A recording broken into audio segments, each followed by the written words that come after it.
Greetings everyone. This is a quick promo before the video begins. If you're new to the channel and you didn't know it yet, I am actually an author in addition to being a YouTuber, and I have 2 books that you can get on Amazon.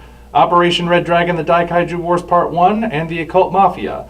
The first is sort of a bizarre, absurdist kaiju anime mashup, and the other is a horror noir story with a hint of a western thrown in there. They're both set in the same universe, and at this point have received mostly positive reviews, so you might want to check them out.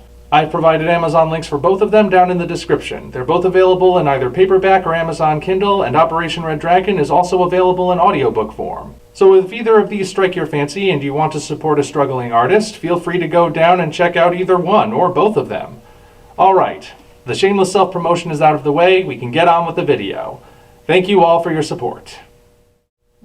Hello ladies and gentlemen, I am the Omni viewer, and it's time to look at another figure in Playmates Godzilla vs. Kong line. Since I started with the giant Godzilla, I think it's only fitting to move on to its companion, the giant Kong. This figure is the one that sparked controversy about Playmates' ability to produce quality figures. Or rather, it reignited it. The figures Playmates had produced up to that point had been of fairly low quality.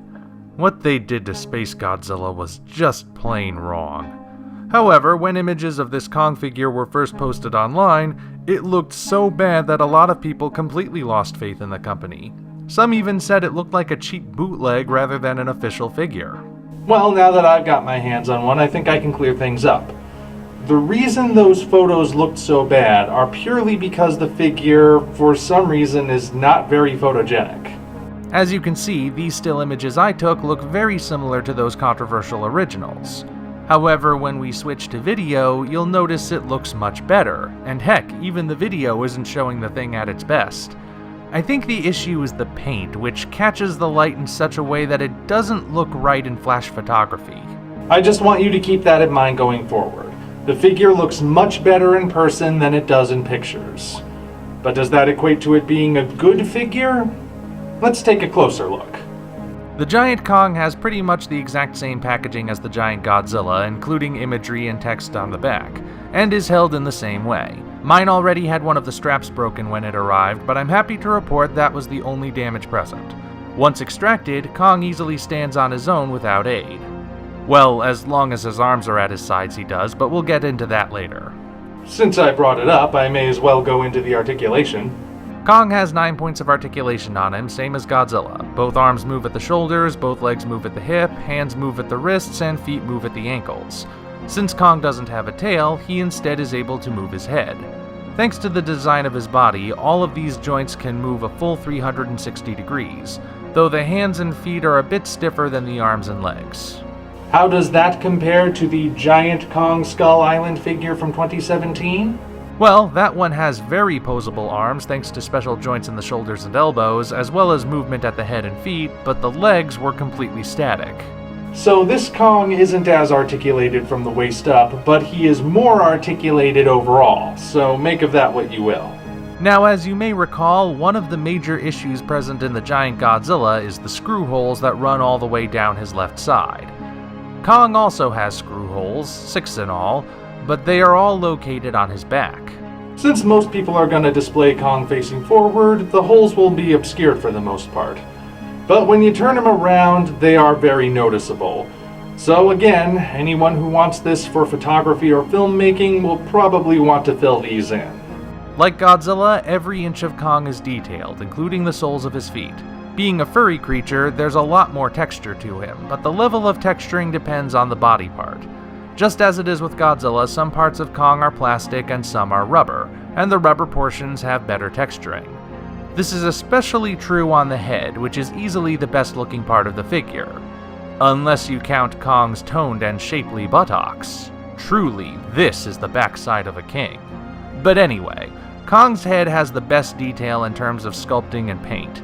From his hint of an Elvis snarl to his glaring eyes, this is a good likeness. Even the underside of his beard is detailed, and you're not even going to see that most of the time. I think we can all appreciate that level of effort. The fur is also rougher on the head and smoother on the body. And as an extra bonus, we can see Kong's navel. He appears to be an outie. Thanks to the wrist articulation, the ends of the arms make it look as if Kong is wearing sleeves, though I suppose on this kind of figure that's unavoidable. Color is where he differs quite drastically from Godzilla. While the G-Man has a lot of blue highlights across his mostly gray body, Kong is monochromatic, his color being something between charcoal and dark chocolate. His bare pecs are slightly darker than the rest of him, though this is far more obvious in photos. To the naked eye, the difference is a subtle one. He bears the same scars on his chest that he had in Kong Skull Island, but these are the worst looking part of him because they're just painted on. The Skull Island figure had the scars as a raised detail, which looks better than just painting 3 lines and calling it a day. Like all of the Kong figures Playmates will be producing, the giant Kong has a closed left fist and an open right hand. For the smaller figures, this is to hold his accessory, but since the giant figure doesn't come with any extras, you'll have to find something else for him to hold. Since he was molded in a neutral stance, the giant Kong has more options for posing than the giant Godzilla, but that doesn't mean he can always hold those poses. Move his arms forward or backward, and it will throw him off balance. You can reposition his legs to keep him upright, but that won't always help, and you'll probably need to prop him up with something depending on what you do with him. When placed opposite Godzilla, he might look taller thanks to his larger cranium, but he's exactly the same height.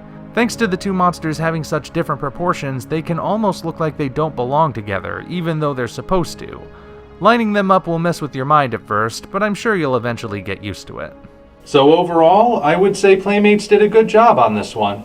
Again, the photos don't do it justice. The overall quality really is more apparent when you see it for yourself.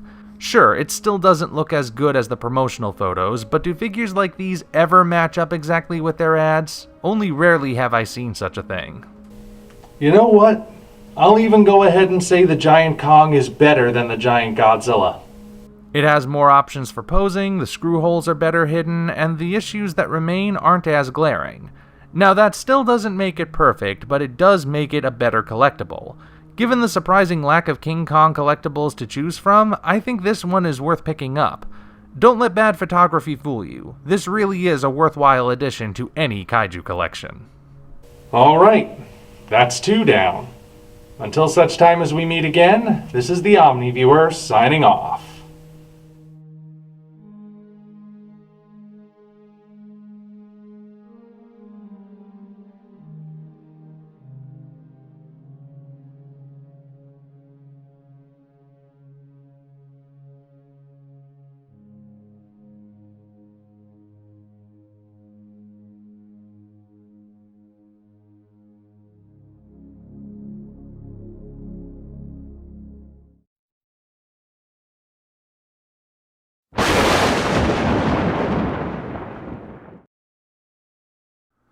If you enjoyed this video, you know what to do. Like and subscribe, then go down to the description to find links to follow us on DeviantArt, Patreon, and Twitter. While you're there, you'll also find the Amazon links for the original novels Operation Red Dragon, The Daikaiju Wars Part 1, and The Occult Mafia. 2 books I think you'll really enjoy. Thank you all, and we appreciate your support.